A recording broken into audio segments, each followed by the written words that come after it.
ఓం ఐం రాహవే నమః అని మనసులో జపించుకుంటూ ఉంటే కూడా ధనపరంగా బాగా కలిసి వస్తుంది.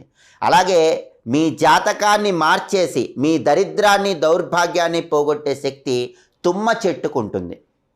అందుకే ఎప్పుడైనా సరే ఆదివారం రాత్రిపూట ఒక గ్లాసులో పాలు తీసుకొని ఆ పాలు తల దగ్గర ఉంచుకొని మర్నాడు ఉదయం సోమవారం ఉదయం ఆ పాలు తుమ్మ చెట్టు మొదట్లో పోయండి. మీకున్న దౌర్భాగ్య యోగం తొలగిపోయి ధనపరంగా ఏదో ఒక విధంగా కలిసి వస్తుంది. అసలు దౌర్భాగ్య యోగం లేకుండా రాజకుమారులాగా బతకాలంటే, డబ్బుకు చేయి చాచాల్సిన అవసరం జీవితంలో రాకుండా ఉండాలంటే వెండితో అర్ధచంద్రాకారంలో తయారు చేయించుకొని ఆ వెండితో చేయించుకున్న అర్ధచంద్రుడి రూపుని తెల్ల దారంతో మెళ్ళో వేసుకోండి.